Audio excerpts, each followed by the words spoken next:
So as I said, we're Aspire, and thank you for everybody for coming today. We are a nonprofit working to empower and connect our community with tools and resources for advocacy, education, support, and awareness. We know that PANS is a devastating disorder, but recovery is possible. Early diagnosis and treatment lead to better improved outcomes. So we aspire to improve the lives of those affected by PANS and PANDAS by helping to close the gap between the onset of symptoms and the start of treatment and support. So we have programs that reach 5 key audiences. Of course, we have the national and general public that we're always trying to increase our awareness of, but we also provide support for families and patients with our Aspire Facebook group or page, one-on-one support through email and webinars such as this. For schools and educators, we have a lot of information on our website that's geared for parents and educators, but we also provide in-services for free to schools, to school staff and school nurses. We do 2 different programs for them, which has been very popular. So if you have want information on that, it's on our website, or you can email us afterwards. We work with state leads, helping them with their legislative efforts. They're, of course, the boots on the ground, but we help guide them and provide letters of testimony. And we provide web pages for each state that needs one on our website. Of course, we support providers and clinicians in various different ways, and a lot of ways we don't talk about that. We support research behind the scenes, but for providers, we know that they're just as stressed in different ways as some of the parents. And unfortunately, the way healthcare is set up, they don't always have enough time to give all of the support they'd like to in those patient appointments. So we provide handouts and materials for them to give to their patients for free. And of course, now we have these webinars, which we divide into 5 different categories throughout the month. We may host one webinar where we might host 2 from different categories. So we can provide free and easy information for as many people as quickly as possible. So today we have Dr. Wells talking about PANS and Lyme disease. She is a naturopathic physician in Connecticut with a focus on pediatric integrative care for PANS and PANDAS, autism, tick-borne illnesses, and other neurodevelopment disorders. In addition to caring for pediatric patients, she also provides care for the whole families, which allows a comprehensive model of care to the whole family, which is really wonderful. Currently, she is president of the Connecticut Naturopathic Physicians Association and is a fellow of the Medical Academy of Pediatric with Special Needs, MAPS. She frequently lectures on PANS PANDAS like she is today, and also autism to both professional and parent organizations. In 2016, she was recognized as a young influencer in the naturopathic medicine by AANMC. And last but not least, she's the author of a wonderful children's book called Super Sam and the Battle Against PANS PANDAS. If you haven't seen it, I highly suggest it. I love that book. And I just thank Lindsey for all the work she does for our community and for my family. And she's a wonderful resource and is incredibly brilliant and really knows her stuff and understands all about the current research of Lyme and naturopathic treatments for that. So I'm going to stop sharing and allow her to now share her screen, and then we will get going. All right. Hi, everyone. I'm excited to be here to share about PANS and Lyme disease. So just quickly starting with statistics for PANS. So it's estimated that 1 in 200 children are diagnosed with PANS. It's more prevalent in males than it is females, with it being 2.6 to 1 as the ratio. And also a family history of autoimmune disease increases the risk for PANS. About 64% of children with PANS have a first-degree family member with autoimmune or inflammatory syndrome. And then Lyme statistics. So the CDC estimates that 476,000 annual cases of Lyme disease. So this continues to increase. This is a 45% increase from the prior decade. And with PANS and PANDAS, so I'm really going to focus on PANS today. So it includes the tick-borne illnesses. So PANS, it stands for Pediatric Acute Onset Neuropsychiatric Syndromes. And I'm going to focus on the infectious trigger piece of things. And so the most common one that we know of course, with PANS is the group A Streptococcus. So that's strep, and that's causes PANS. And then there's other microbes which make up that PANS category. And so this was from the white paper done in 2012 by Dr. Sweeto. And you can see under here where it says microbes that Lyme is listed here.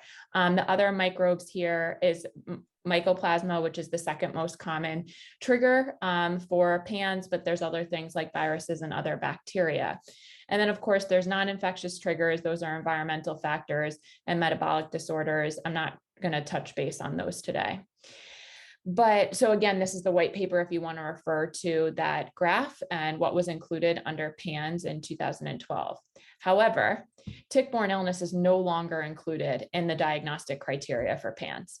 And so why is the big question.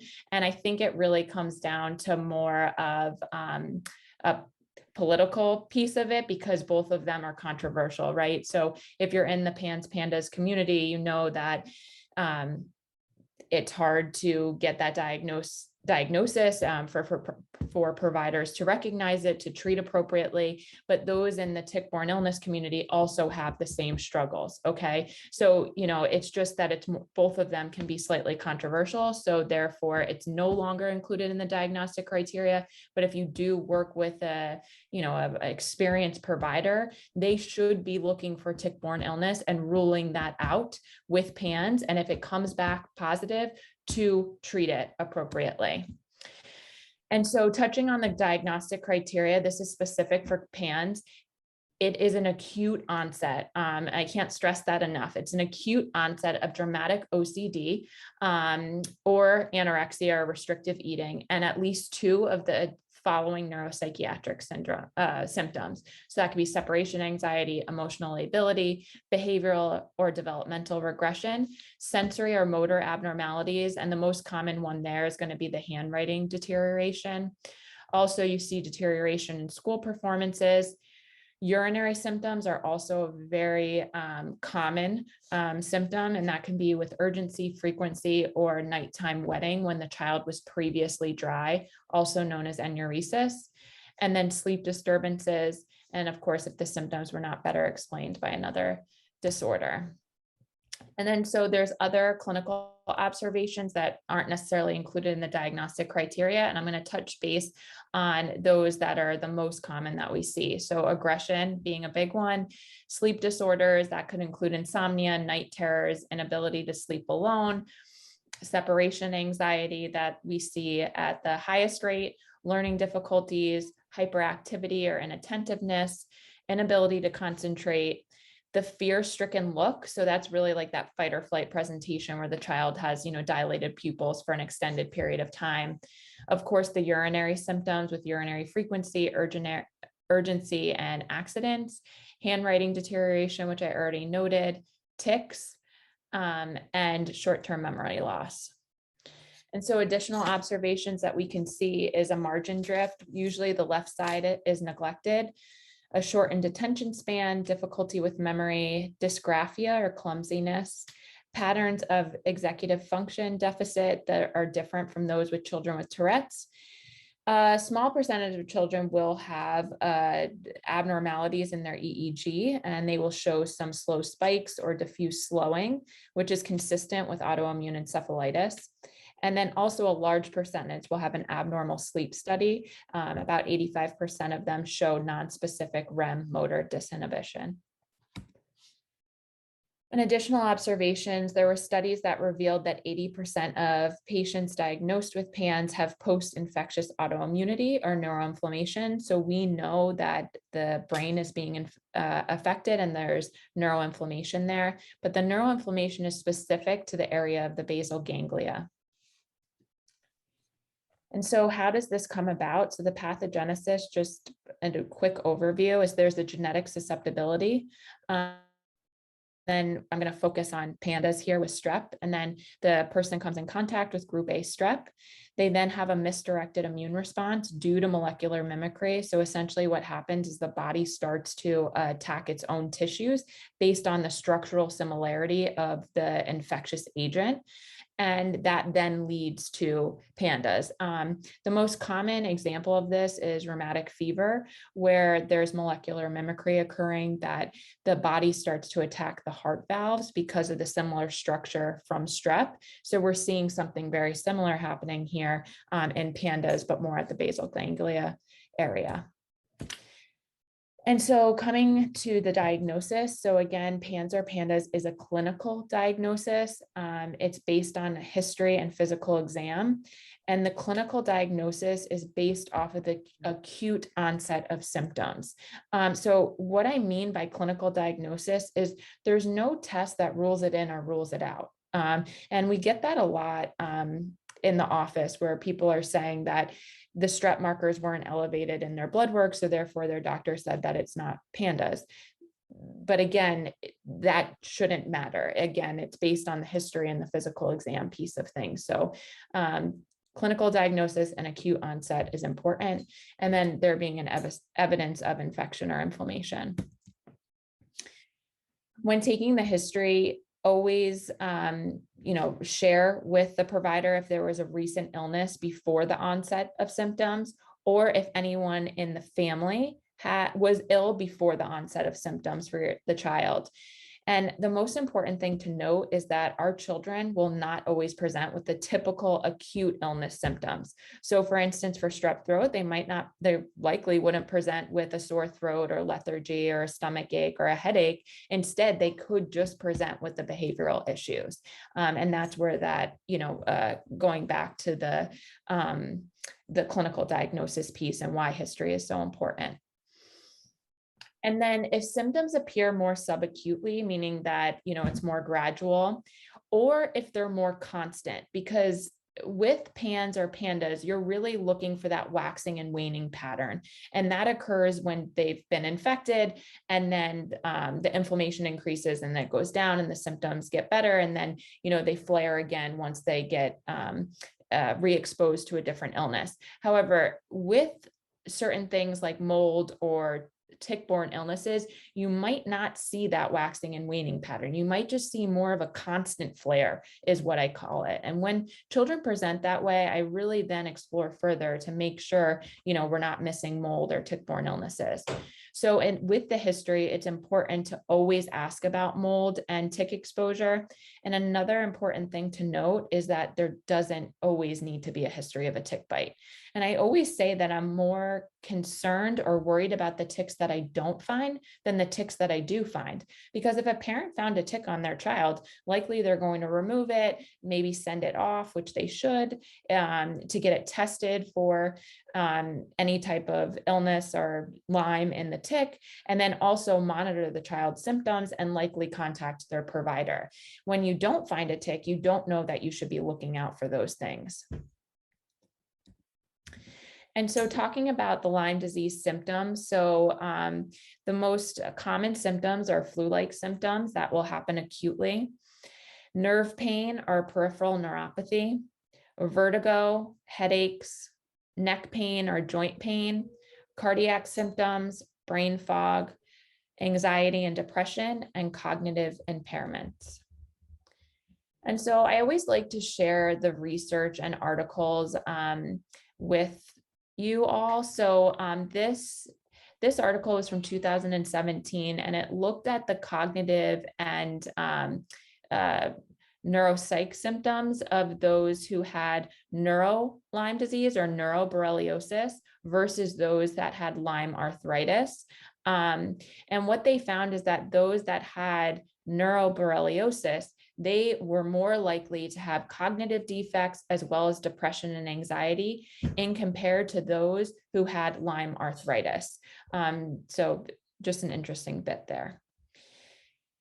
This was an older article from 2002 that noted the higher prevalence of antibodies for Borrelia burgdorferi, so for Lyme disease in psychiatric patients than in the healthy controls. This was a larger study, over 900 people who were patients in the psychiatric ward versus about 900 healthy controls. And what they found was that 33% of the psychiatric patients did have antibodies to Borrelia burgdorferi. I would guess that likely it was higher than that just because the testing is not great. And so there's a lot of false negatives. And also they didn't test for other co-infections like Bartonella or Babisia, which also could be presenting with neuropsych symptoms in these patients. But anyway, it was 33% of those psychiatric patients versus 19% of the healthy controls that tested positive for Borrelia. And then this again was another older article that looked and kind of highlighted the underdiagnosis of neuropsychiatric Lyme disease in children and adults. So with this, it was just talking about how Lyme disease is the new great imitator and how neuropsychiatric Lyme can present and mimic many other disorders like ADHD, depression, and MS. This was a controlled study, also an older study that looked at the cognitive defects in children with chronic Lyme disease. And again, what they found is that the children who had Lyme disease, they had more cognitive issues, more trouble in school with academic impairments, as well as having some psychiatric disturbances, mainly anxiety and depression and fatigue in comparison to their healthy peers. And then this is another article from 2018, and this looked at neuropsychiatric Lyme from a psychiatrist point of view. It was just a nice review that I wanted to include here if you're interested in looking at it, but essentially, it looked at all of the neuropsych symptoms that one might present when they have neuropsychiatric Lyme. And then lastly, this one is a case report from 2021 of pandas and persistent Lyme disease with neuropsychiatric symptoms, treatment, resolution, and recovery. And so what this was, it was just a case report of a child who had chronic Lyme disease and pandas. And when treated for both strep that was causing the pandas and for the Lyme infection, that the neuropsychiatric symptoms significantly improved. And so Bartonella, I do want to highlight Bartonella because I feel like in the PANS community, or at least in my office, I see a lot of Bartonella. That's probably the most common tick-borne illness that I see, that I feel like is responsible for a lot of symptoms in our children.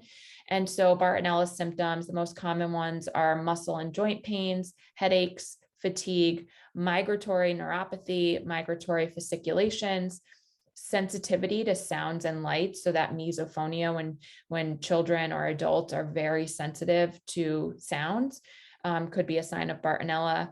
Alcohol intolerance for our adults, heel or foot pain. This is also one that I find very commonly in my adult patients. I don't hear about it so much from the pediatric patients. And I think it might just because maybe the children don't know how to explain that if they are experiencing that pain, anxiety and GI disturbances.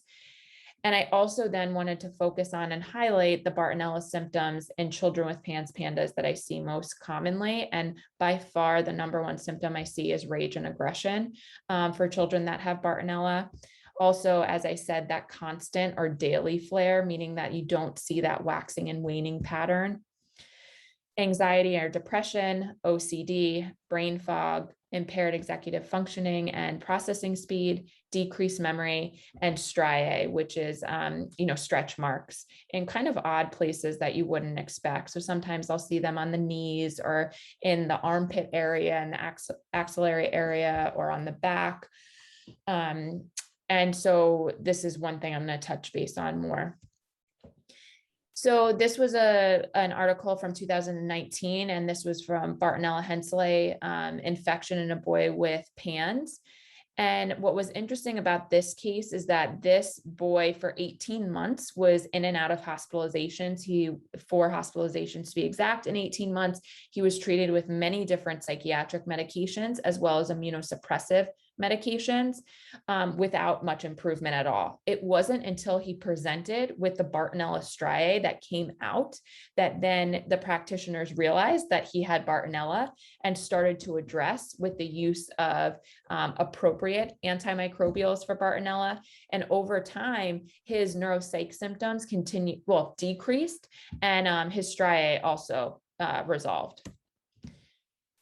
And this was an older article, but it was just bringing light to the fact that there were patients who were treated for mental disorders, but in reality, when looking back at their history, they did have a clear presentation of Bartonella, and they had exposure to either fleas or ticks, as well as other physical symptoms like enlarged lymph nodes. That was indicative of Bartonella infection. And so it was just bringing light to, again, that Bartonella can cause agitation, panic disorder, and can be a reason for treatment-resistant depression, because the people that they looked at, I mean, it was a small study, it was only 3 patients, did have that treatment-resistant depression. The reason being is they needed to treat the infection and not the depression. And then Babisia. So Babisia, the common symptoms are fevers, chills. I bolded 2 because these are like red flags that go off when somebody presents with their history: night sweats and also air hunger. So feeling like you can't get enough air in. So again, if that sounds like your child, Babisia should be ruled out or at least explored. So there could be also increased perspiration throughout the day, headaches, head pressure, rib pain, muscle and joint pain, brain fog, fatigue, depression and anxiety, sleep disturbances, GI symptoms, and dysautonomia. And so physical exam findings, things that we look for in the office. One of them is choreiform movements. I'm sure if you're in this community, you have heard of that before, but it's the piano playing fingers. So you have the child stand up, put their feet together, put their arms stretched out with their fingers spread apart, all the way out, and have them close their eyes, and then monitor and watch them. And you want to see if their fingers move like they're playing the piano. That then shows us that there's inflammation at the basal ganglia there. Also for strep, other physical exam findings are red anal ring. Often that's missed because you're not really looking in the anal area, but a red ring can be indicative of strep. Peeling fingers, having a strawberry tongue, a scarlatina rash, or a damaged nail bed vasculature. Other physical exam findings, obviously the bullseye would be indicative of Lyme disease, and it requires treatment. Striae that blanches. So that then goes back to the striae I was talking about in regards to Bartonella. So with the striae or the stretch marks, what I mean by that is when you apply pressure to the stretch mark, if it becomes white, meaning it blanches, that could mean it's Bartonella. And again, you want to rule that out. Swollen or tender glands, tenderness to palpation of the sinuses. One of the areas that often is overlooked as well for harboring germs is going to be the sinuses. Whiteness on the tongue could mean yeast overgrowth, and yeast overgrowth can be a problem for our population because we treat with a lot of antimicrobials, specifically antibiotics. And when you use long-term antibiotics or just antibiotics in general, that could increase the risk of yeast overgrowth. And then also a Woods lamp, having a positive Woods lamp in the office. So this is something that we use in the office. And if it's positive for yeast, the person's going to light up, bright yellow or bright orange in certain areas. And then that helps us to guide treatment before we get back some of the lab work. And so this was another recent article from 2020 that talks about the Bartonella Striae. And what this found was that a handful of people who had neuropsych symptoms, who had positive Bartonella testing, also had the Bartonella Striae. So out of the 33 subjects that they had, 24 of them had the Bartonella Striae. So again, it's just interesting and something that should be looked at. And so this was a case that was in my office. So this young adult male presented to the office with a lot of anger, anxiety, and he had Bartonella that had already been diagnosed. And you could see he has the Bartonella Striae to the left. He was treated previously for not long enough with antibiotics, but we decided to move to herbal treatment. And after 9 months of herbal treatment, you can see that the Bartonella Striae significantly improved, and also his symptoms as well significantly improved. And that's usually what I see. I see as the symptoms get better, the striae also gets better. And so with diagnosis, you want to culture the possible sites of infection. So the throat, often the first pass at the pediatrician's office is going to be a rapid test. It's important that you also request a culture. There can be a high false negative rate with the rapid test. So that's why you want to culture. And then also with the tonsils and adenoids. So if you're getting a tonsillectomy or an adenoidectomy, you want to ask them to culture after they remove them, because that will help with if there's any germs we don't know about, that could help to guide treatment. Also, the urinary tract can be a possible site of infection, the GI tract, the perianal tract, and the sinuses, again, important to rule out. And one thing I want to note just quickly that I found in the office is sometimes our children will guide us to where the infection is if they're presenting with ticks. So like a child who's presenting with like a nasal scrunching tick, you really want to look at the sinuses. If a child's presenting with like a throat clearing tick, you really want to look at the throat. Again, it's just a little, clue of where the infection might be. And then again, with diagnosis, as I said, there's no lab test that rules it in or rules it out. However, labs are very important to help us in guiding us and letting us know what germ we need to address.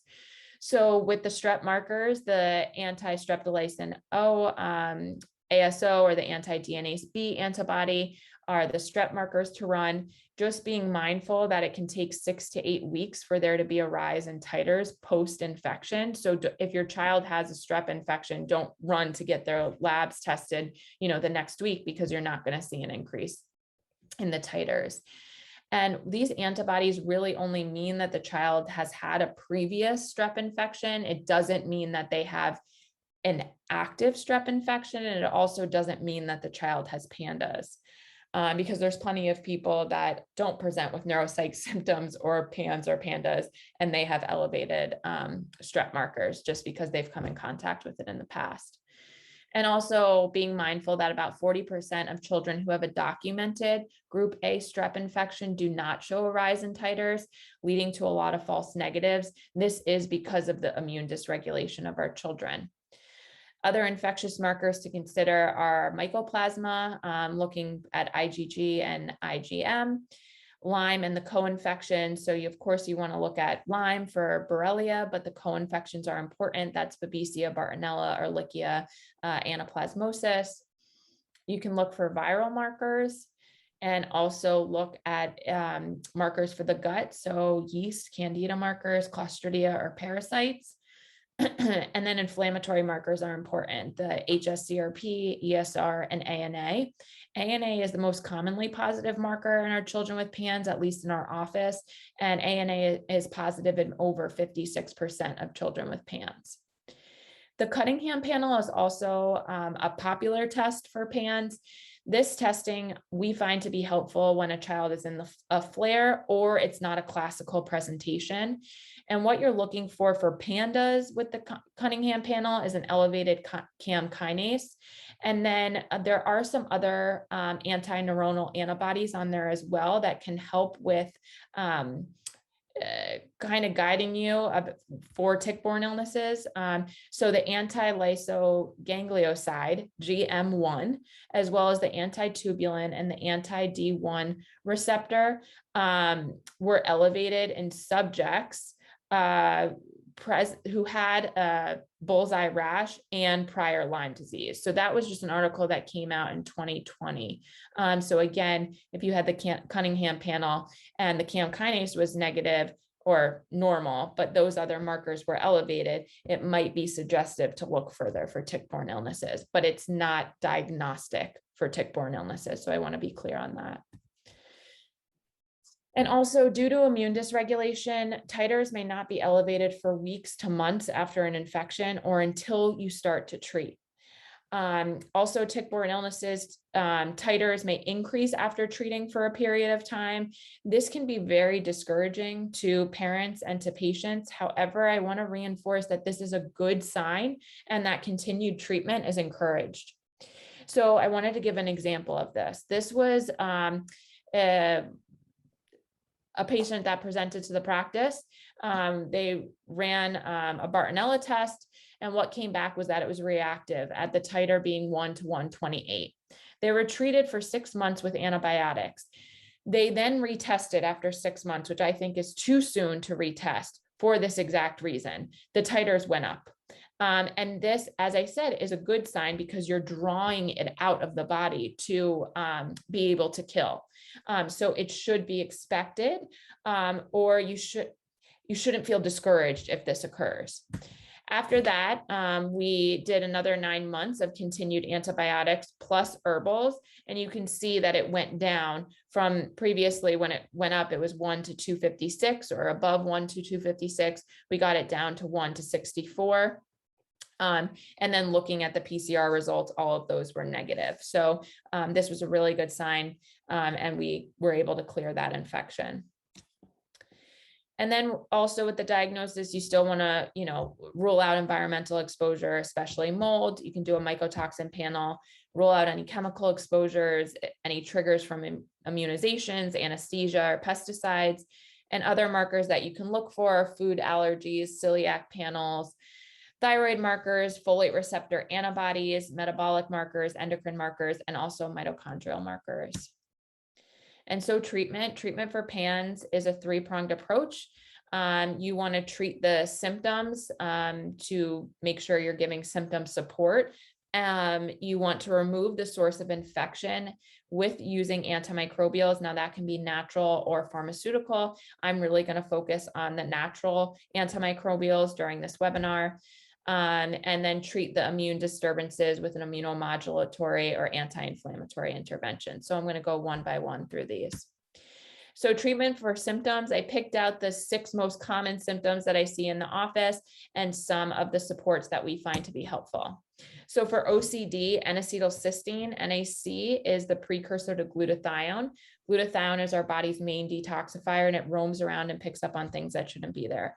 Allergens, toxins, bacteria, viruses, binds to it and draws it out of the body. So NAC is going to be very helpful for detoxification. However, it's also very helpful for OCD. It's something that should be considered. Another one is inositol. Inositol was found to be helpful when you got up to therapeutic dose, which was 18 grams a day. That is a pretty high dose, and you have to work your way up there. Some people do see relief before that 18 grams, but I think it's hard to get that full 18 grams in. Also, hemp oil can be helpful, lithium orotate, passion flower. It's this beautiful herb over here on the left. Oh, it's purple. It's just so pretty. But essentially, this helps to calm the mind of repetitive thoughts. So it's for those people that just can't turn their mind off. Ashwagandha over here, the picture on the top left. Ashwagandha is a great adaptogen that works on the adrenal glands to help with regulating cortisol, but it did have comparable efficacy in mouse models to Prozac. And GABA modulates glutamate. That's been found to be significantly higher in the cerebral spinal fluid of those who have OCD compared to controls. Practicing mindfulness activities, so whether that's breathing exercises, mantras, humming, can be helpful. And then, of course, exercise. For anxiety, some of the top ones that I find to be helpful are 5-HTP, which is the precursor to serotonin. Serotonin is the neurotransmitter that helps us feel calm, and it helps to decrease anxiety and depression. However, 5-HTP cannot be used if somebody is on an SSRI medication. GABA and L-theanine, both of those are also calming to the nervous system. They tend to be helpful or more helpful when they're used in conjunction with each other, but you can use them separately. B vitamins can be helpful. Magnesium can be great. It just depends on the form that you use, because magnesium can also help with some other symptoms. So depending on the form, like magnesium citrate, great for anxiety, but also very helpful if the child has constipation. Multiminerals, essential fatty acids, methyl tetrahydrofolate, which if the child has an MTHFR mutation or cerebral folate deficiency. Lemon balm is one of my favorite herbs for anti-anxiety. It grows nicely here on the East Coast. So sometimes I just like to pick it off the bush and put it in my water. It tastes nice, but essentially it has great antiviral properties as well as anti-anxiety properties. Motherwort is great. This is great if the child also has mitochondrial dysfunction. It's one I use a lot in those who have tick-borne illnesses, who also have anxiety or neuroborreliosis. I find it to be helpful. Mimosa bark is another one. Its nickname is the happiness herb, one to consider. Exercise, meditation, and classical homeopathy. Also for anxiety, it's important to mention cognitive behavioral therapy. This can be effective for children who are willing to participate, especially those that are old enough to understand the techniques. But I usually find that the children in my practice, depending on the severity, are not in a space where they can. So I do then encourage the parents to meet with a cognitive behavioral therapist, so they can be taught how to implement this in the home setting, and that can be very effective. And then for sleep disturbances, passion flower, again, I'm going to shout that one out, because that's great for when you're lying in bed and you're not able to kind of turn your brain off. Skullcap, lateral flora is one that's great for sleep, but there's also Chinese skullcap, which I'll talk more about later on, but that's great for neuroinflammation. Oat, chamomile, chamomile is pretty well known. It's great for children. Valerian, kava, lavender, whether that's essential oil, lavender, just an aromatherapy can be helpful. Magnolia bark, and again, ashwagandha.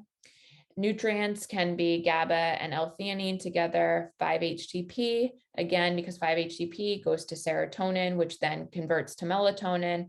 Of course, melatonin, which is going to be helpful with onset of sleep. It does have a short half-life though. So if your child is waking up after you give melatonin, it might be something to consider doing like an extended release or a prolonged release version of melatonin.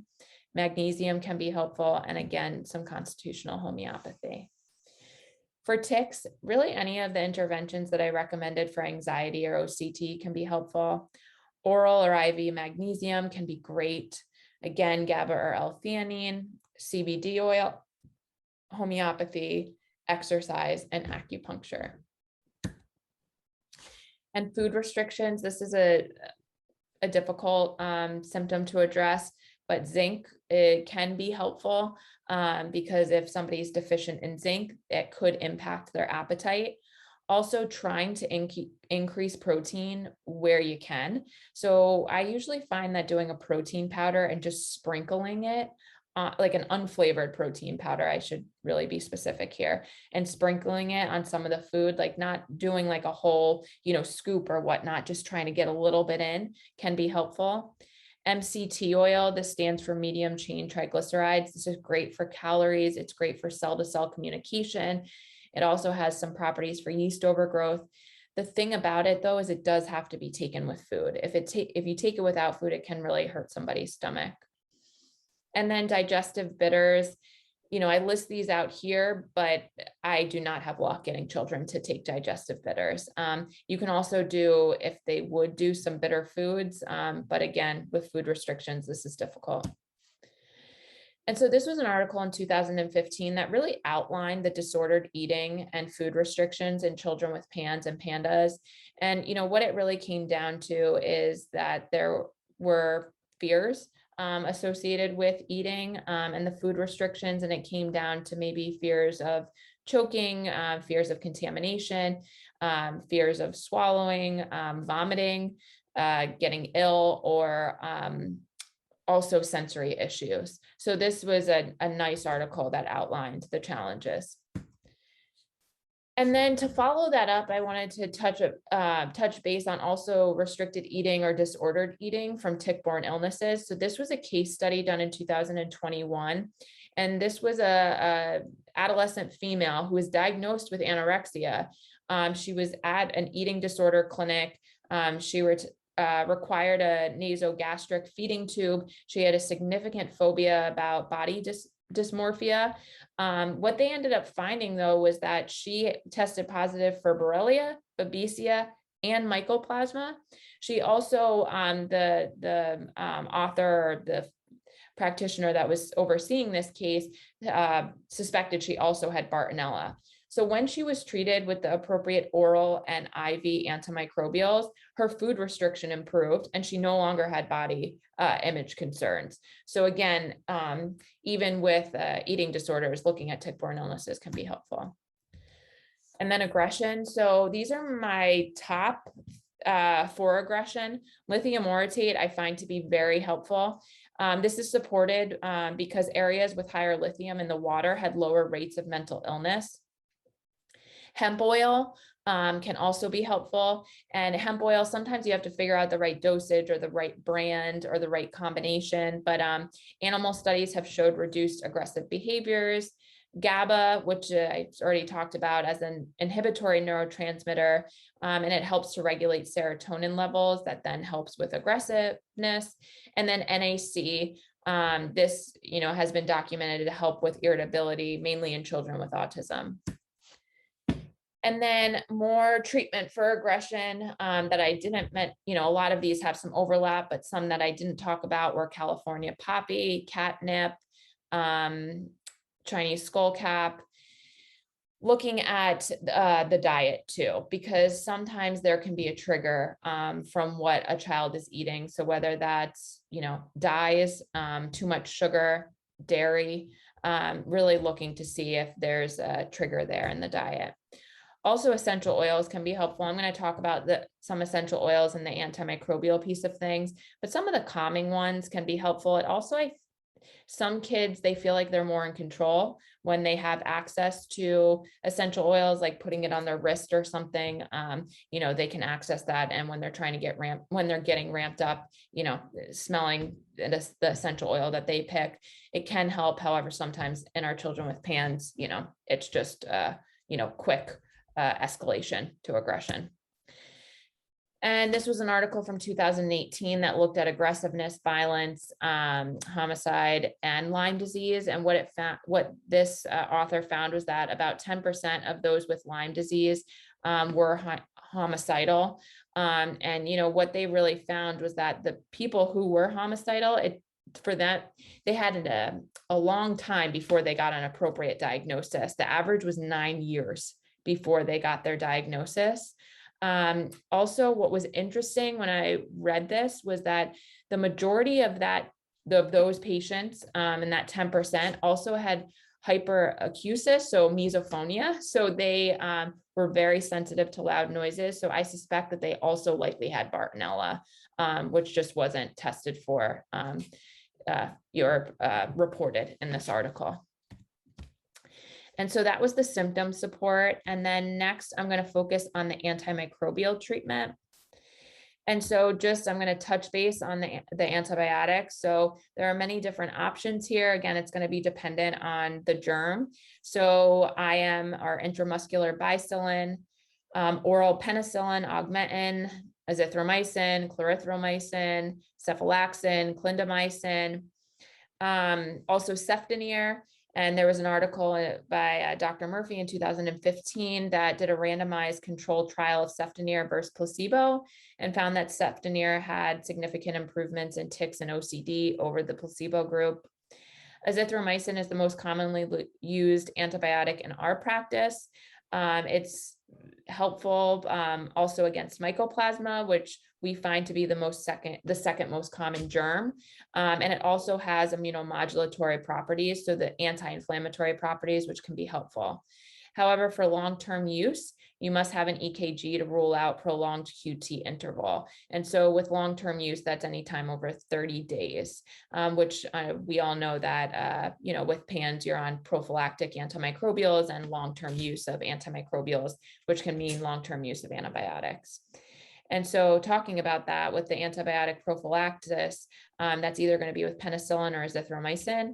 And again, we prefer azithromycin as it only needs to be dosed once a day. And if you skip a dose, there is still some coverage for up to 3 days afterwards. With penicillin, you have to dose it twice a day. And if you skip a dose, you're not protected.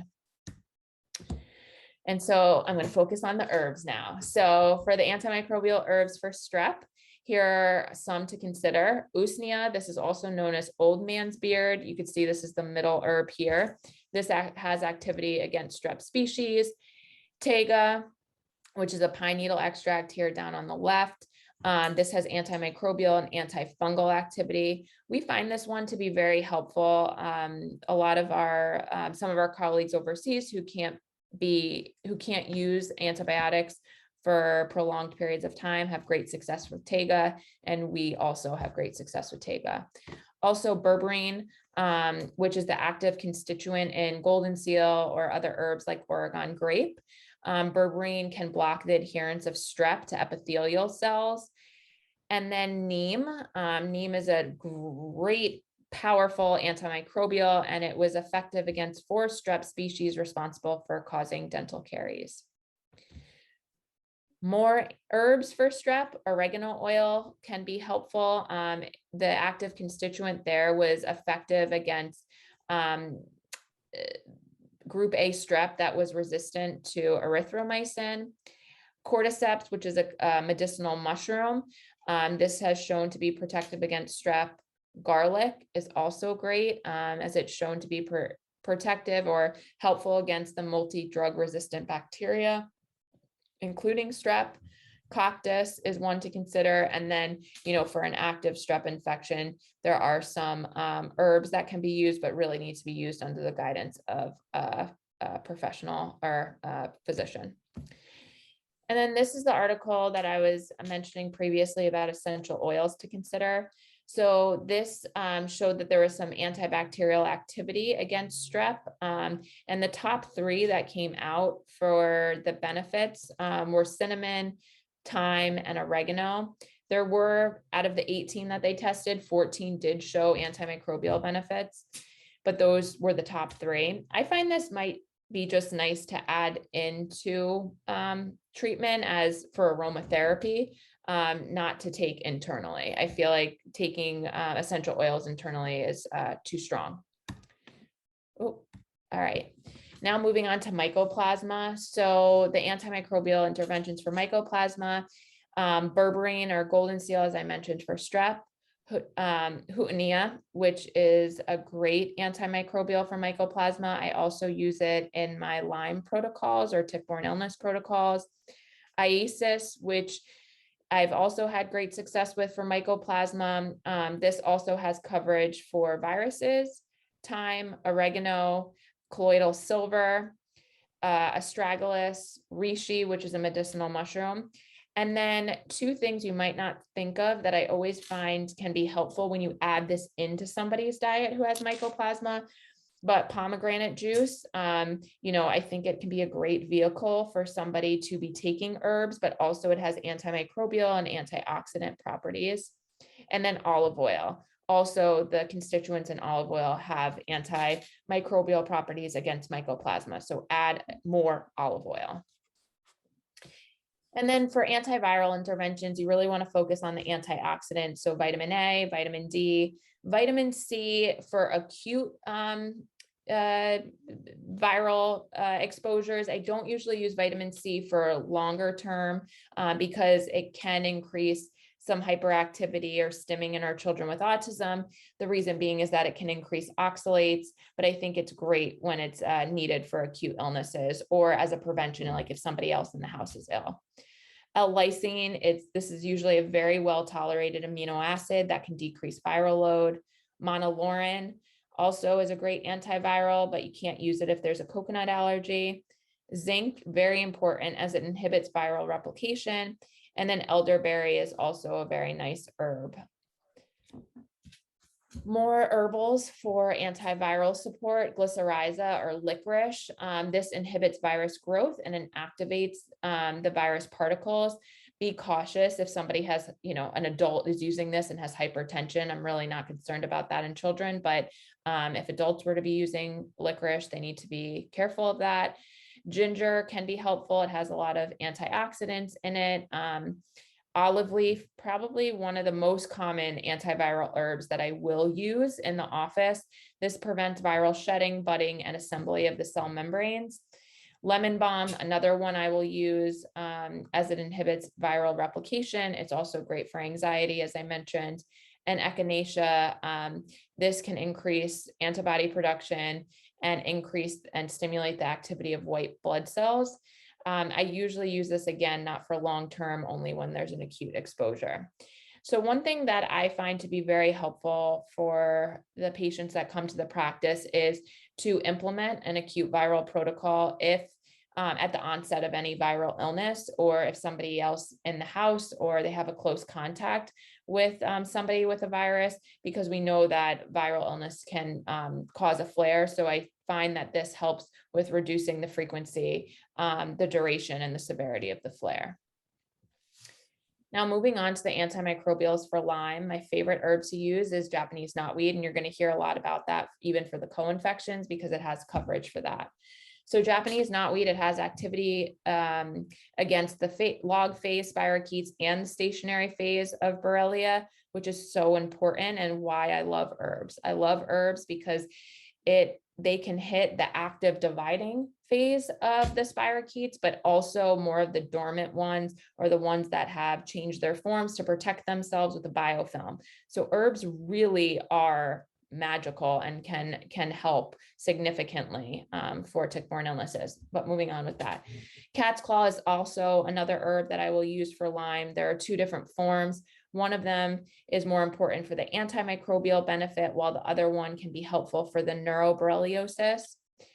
A study done in 2003, it wasn't a great study, but nonetheless, it was published. The cat's claw decreased symptoms of Lyme disease, and 85% of patients retested negative for Lyme. Artemisia, the active constituent here is artemisinin. This also has been documented to have activity against the stationary phase of Borrelia, and it reduced short-term memory loss impairment when it was combined with IV ceftriaxone in patients with Lyme disease. More antimicrobials for Lyme, Andrographis. This is the anti-spirochetal. Grapefruit seed extract is awesome. This is great against the spirochetes as well as the cyst forms. I do find this to be helpful for biofilms. I find it to be helpful for candida or yeast. Stevia is another one that's been studied where it showed efficacy against Borrelia and also against biofilms for Borrelia, which is important. And then T-sol, that's had activity against the stationary form of Borrelia.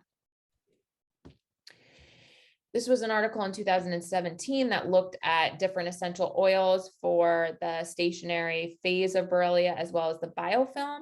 And they found that 5 of them were most helpful. And those 5 were oregano, cinnamon, clove, citronella, and wintergreen. So again, same thing. I wouldn't recommend ingesting these, but these could be a nice adjunct to care through aromatherapy. And then antimicrobials for Bartonella. So Japanese knotweed, again, is going to be a key player for Bartonella. It inhibits the cytokine cascade that's initiated by Bartonella. It's going to block MMP1, 3, and 9, which are released during the infection. And it was in 2020, there was an awesome article that came out that showed that it was active against stationary as the stationary non-growing phase of Bartonella henselae and the log phase, which is the growing phase of Bartonella henselae. Next is Cryptolepis. So Cryptolepis I used to use mainly just for Babisia, but it's been awesome for Bartonella, and that was studied in that 2020 paper. Again, same thing. It was effective against the stationary phase as well as the log phase. Black walnut.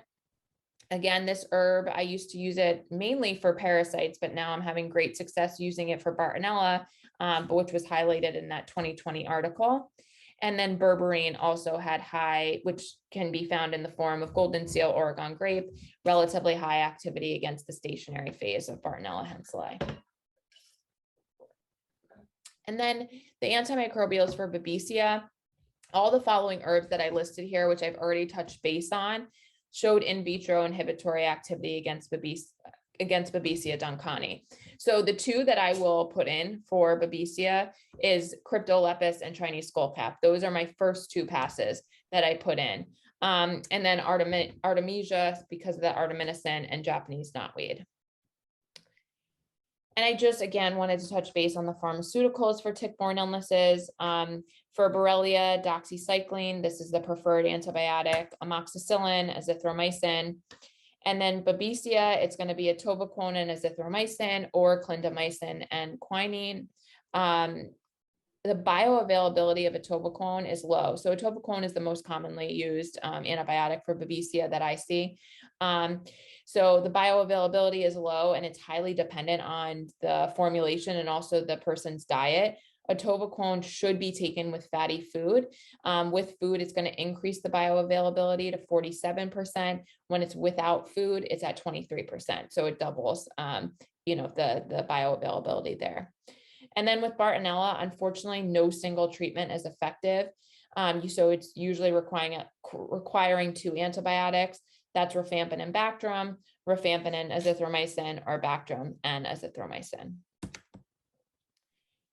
And then moving on from the antimicrobial treatment, we're going to do the last leg of the 3-pronged approach, and that's the immunomodulatory treatment. And so the most common immunomodulatory treatments are listed here. Steroids, this can be oral or IV. The course of the length of the course of treatment is going to really depend on the symptom severity. So a short burst can be used therapeutically and also diagnostically. It lets us know if there's an immune response going on that's responsible for what's the symptoms that are being presented. It really is a temporary fix. You might need to do it for 30 days with a taper and some pulses, and there could be some transient worsening, which is typical. IVIG is also a commonly used immunomodulatory treatment for PANS or PANDAS.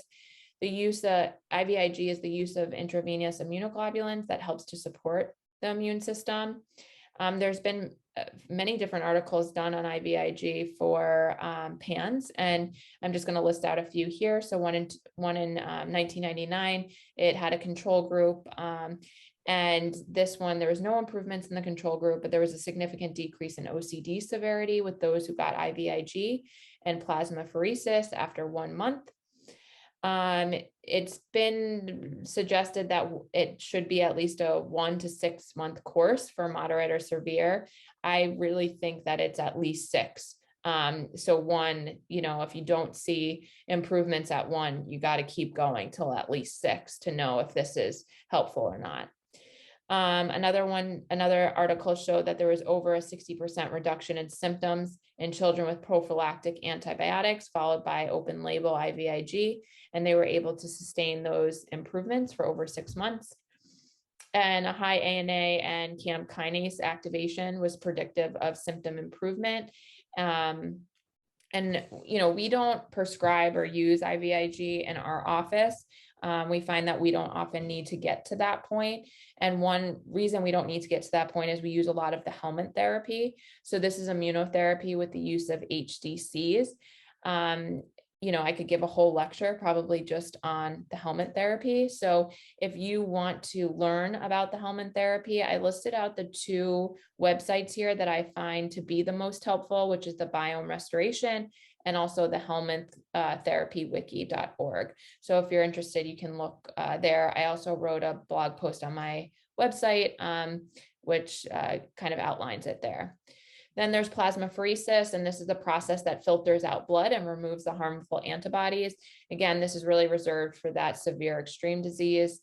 And then rituximab, this works by turning off the part of the immune system that's not working properly in autoimmune disease. And again, this really is reserved for the severe extreme disease.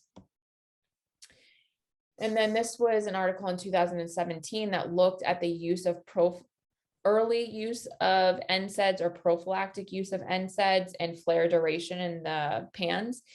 And essentially what it found was that the use of NSAIDs can be very helpful at decreasing the duration of a flare by 4 weeks. The most common NSAID that we use in the office is ibuprofen. What they found in this article was that those who didn't have enough benefit from the NSAID was because they weren't dosing it appropriately. So with ibuprofen, you're looking at least, or the dosage is 10 milligrams per kilogram up to 600 milligrams per dose.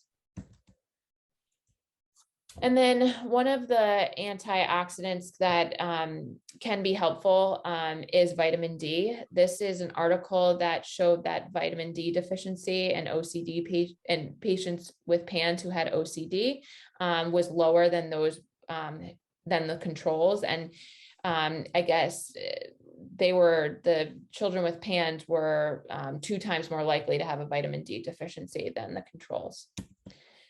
And here was an article to also give credit to vitamin D in the tick-borne illness community. So vitamin D was encouraged as it's frequently low in patients with persistent Lyme and could be helpful with the anti-inflammatory benefits. So additional immunomodulatory treatment, you want to think about probiotics and prebiotics, Lactobacillus, Bifidobacterium, and Bacillus. All those species have good research and support behind them for anti-inflammatory purposes and also for mental illness. And then Saccharomyces boulardii is really important, especially if you're doing long-term antimicrobials or long-term antibiotics. Saccharomyces can be helpful to decrease the chance of things like C. diff or Candida. Essential fatty acids are also very helpful. This is going to help to modulate the inflammatory reactions. Aloe is a great antioxidant. It decreases reactive oxidative species. We also find aloe to be helpful if the person has constipation because it can have a laxative effect. So something we'll use if that's also in the patient's history. I'm sure you've all heard of curcumin or turmeric. That's very popular for anti-inflammatory purposes. The thing about it is it does need to be, black pepper needs to be added in order for it to be activated. And then SPMs, which stands for Specialized Pro-Resolving Mediators. These are one of my favorite things to be using in practice right now. They have immunomodulation benefits, anti-inflammatory benefits, and antihistamine benefits. And then, of course, CBD oil or hemp oil can be helpful as it suppresses certain cytokines and chemokines at inflammatory sites. More support is EGCG. This is going to inhibit inflammatory cytokines such as TNF-alpha, IL-6, IL-8, and VEGF. It decreases inflammation by decreasing the reactive oxidative species production in the central nervous system, and it's protective against the mitochondria. It's used a lot in Lyme protocols, but it's helpful when you add quercetin to the EGCG.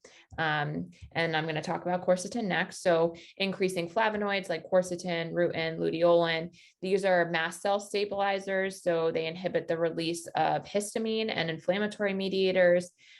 So if they're great antihistamines, but also anti-inflammatories. And then medicinal mushrooms I love to put in. So cordyceps, I already mentioned how that was protective against strep. Lion's mane is amazing. This helps to increase the immune system in the intestines, but I love it for brain fog, for ADHD, for cognition. I think it's an awesome herb, and this is, or mushroom. And so it's over here at the bottom. And then reishi, this can help to increase the Th1 cytokine activity and decrease the Th2 activity. So that was a lot of information. So I'm going to close up here and just kind of highlight a few things. So PANS PANDAS, it's a clinical diagnosis. You should be thinking about PANS or PANDAS with an acute onset of symptoms. So acute onset of tics, OCD, anxiety, or any of the other symptoms I mentioned. Tick-borne illnesses can absolutely complicate a PANS presentation, and tick-borne illnesses should be ruled out if the flares are constant and if the again, there's not that waxing or waning presentation as much. And it's like every day the child is flaring. And also if the symptoms appear more gradually rather than so acutely. And I also want to point out that not every child is going to present with every single symptom here. And all treatment plans need to, include that three-pronged approach of antimicrobial interventions, immunomodulatory interventions, as well as symptom support, where therapy comes in. And the goal, I always want to focus on the goal. The goal is to decrease the severity, the frequency, and the duration of flares. So if you're working and you're treating and you're decreasing severity, frequency, and duration, you are on the right path. And I want to encourage you to keep going. Treatment is a marathon and it's not a sprint. And I know that you all know that who are living with PANS or tick-borne illnesses, but I do want to encourage you that they will get better. So keep going. And in my opinion, it's best to combine the conventional and natural interventions.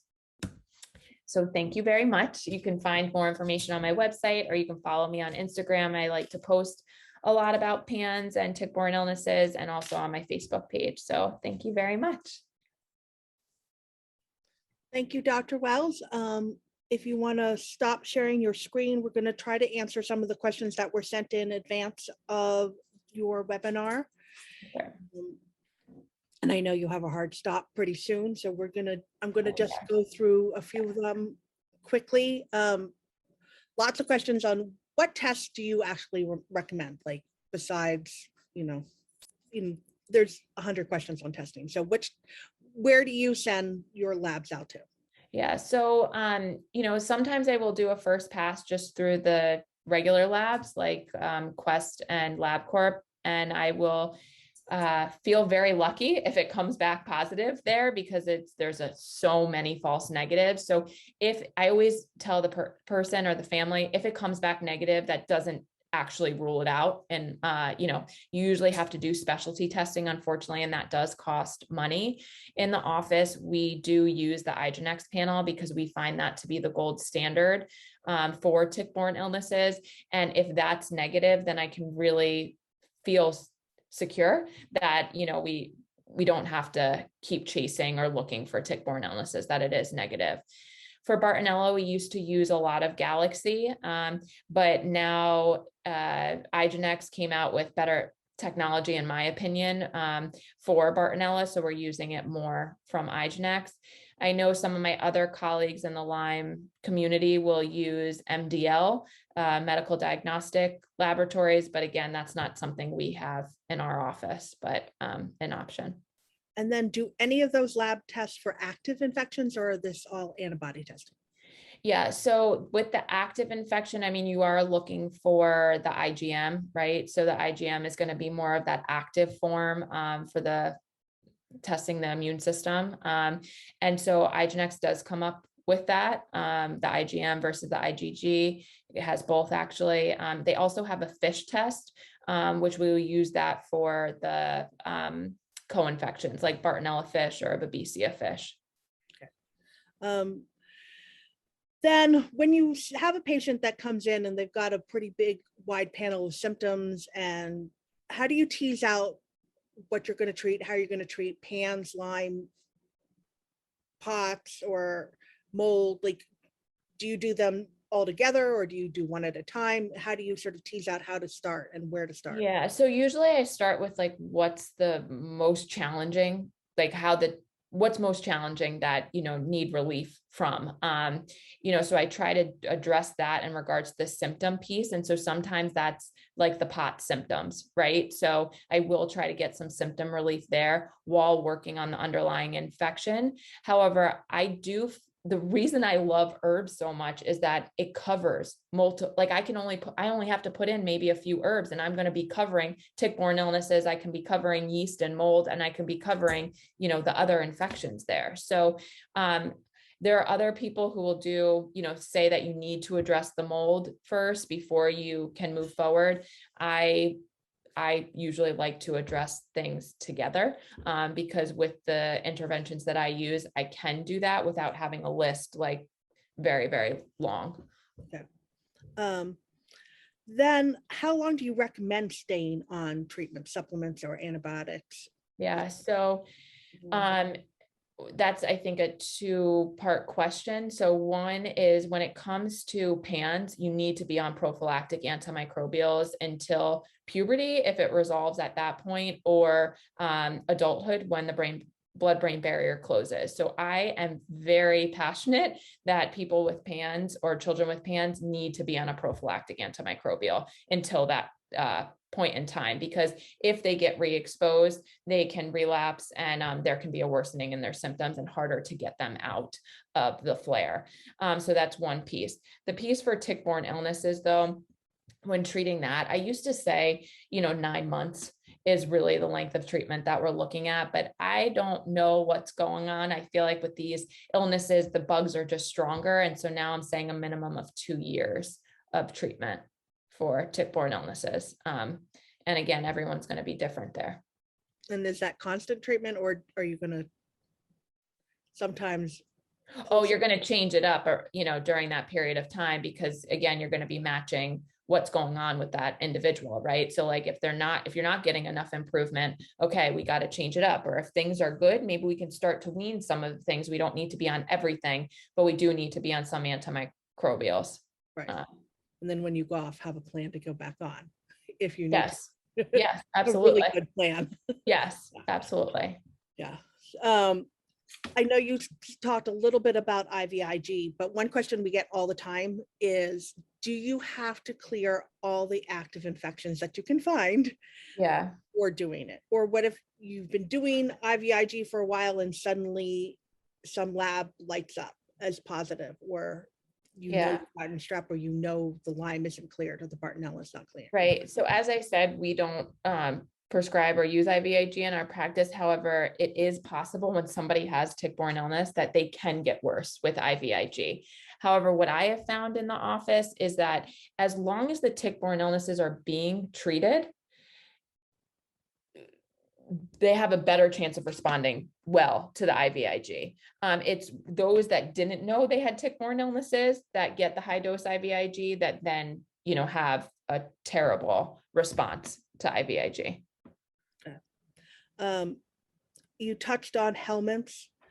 Yes. Briefly, and we'll have to do a talk on that later. But do you have a general sense of what percentage of your Lyme patients in particular do well and respond well to that therapy? I would say about 30% of them. Again, that's just in my office, and that, I don't have it documented, but I would say about 30%. I mean, helminths are great for any type of autoimmune type of presentation. I find them to be wonderful for kind of reestablishing the microbiome. And as we all know, who have been in this world, that you're on a lot of antimicrobials, a lot of antibiotics. So you do need to address the gut and treat the gut. Okay. Do you treat differently for congenital versus, from a tick bite that you occurrent? Absolutely not. No. All the same. Treat the same. Then there was a specific lab work question, one you answered in the lecture, but C4A, is that indicative of Lyme? I don't know what that lab is. Yeah, so it's the complement 4A. No, it's not indicative of Lyme. You can see that elevated in Lyme, but it's also can be elevated in other things like other autoimmune diseases or mold disease. So it's not diagnostic for Lyme. I just want to be clear on that. Okay.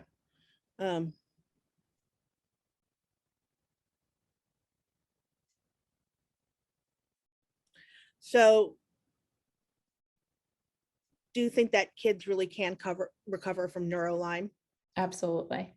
Absolutely. And I see that in my practice. And so there is definitely hope. It's just the treatment length needs to be sufficient to get there, but absolutely. And then when you talked a little bit about how you would switch up the herbals, the antimicrobials, how do you know when to switch, and what would make that influence your determination to say, okay, we've been on XYZ for a few months and we should move on? What makes that decision? again comes down to the individual in regards to their symptoms and where I would expect them to be in the progress. So again, if we're not making any movement on the severity, the duration, or the frequency of the flares, we need to switch things up. And so whether that's switching up the herbs or looking a bit further to see if we're missing any type of infection. So it's really based on the child. I don't have like okay, at 6 months, I switch it to this. It's really based on how much improvement we're seeing. And then this wasn't in the ones that we emailed, but yeah, I'll ask you anyway, because I know you have to go. We see combination products. Some of them are wonderful, but, and you go through some of them in the article that I posted in the links, but just is a combo product like an Myco, well, that's Myco, but yeah, one of the ones that we've used. Do you start with those or do you prefer to go with individual herbs one at a time? That's a great question. I'm glad you bring that up. I always start with individual herbs. The reason being is our kids that we see are very sensitive, and there could be a die-off effect, and you should expect a die-off effect, in my opinion. Again, that's a good sign. That means that we're hitting the germs that we should be hitting, but it can be uncomfortable for a few days. And what die-off is, it's just a worsening in current symptoms for short period of time.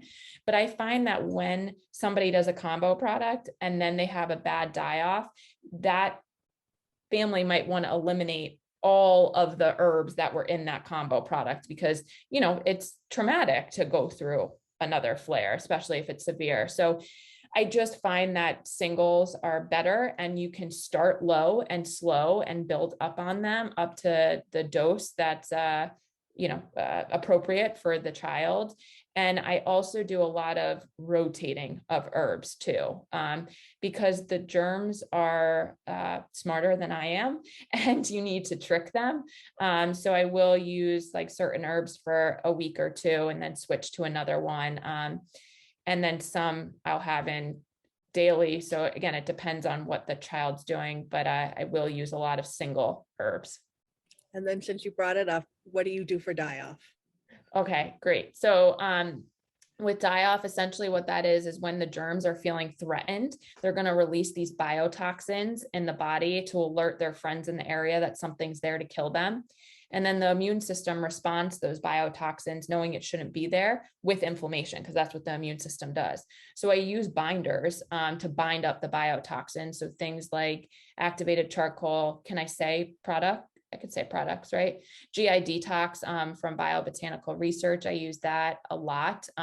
That's a combo product, but I find that it's a non-constipating binder, and the majority of people respond just fine to that.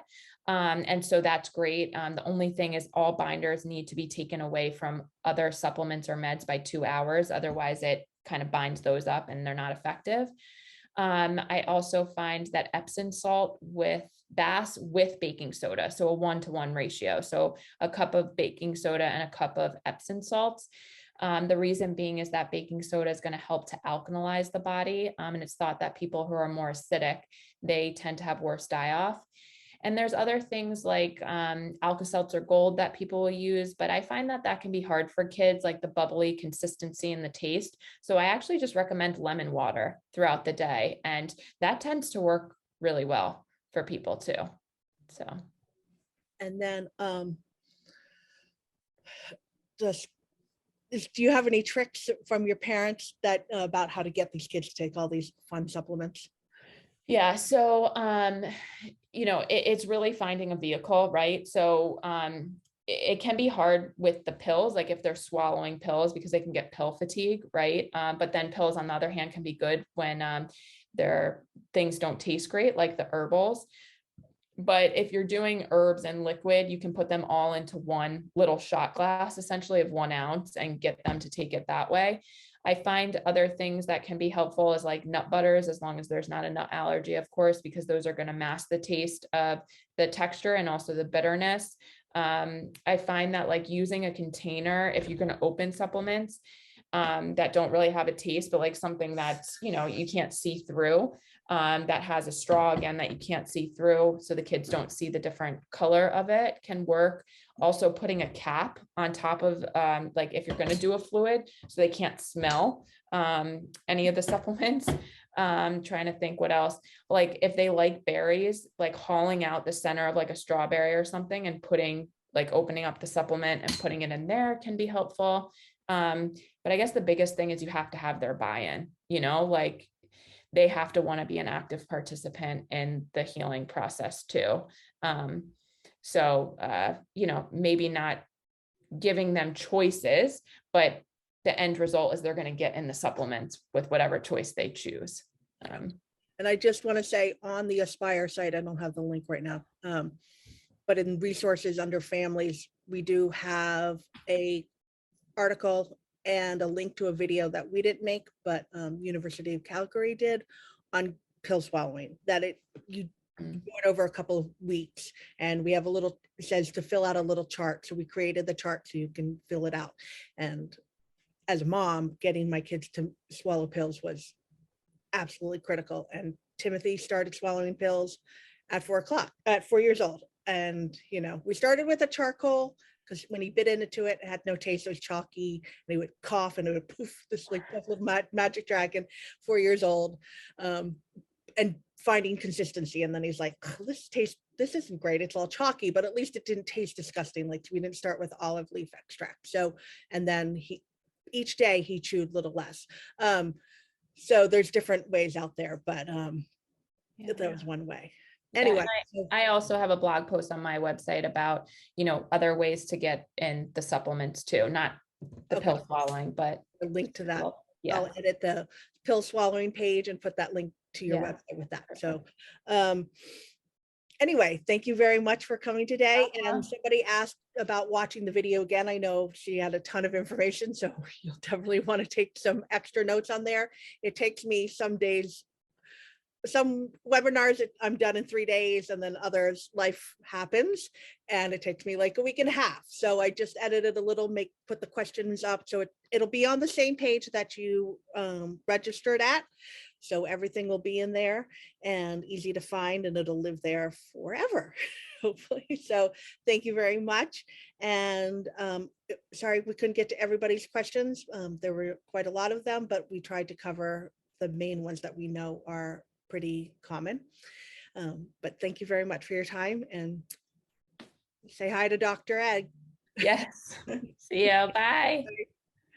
Thank you, everybody.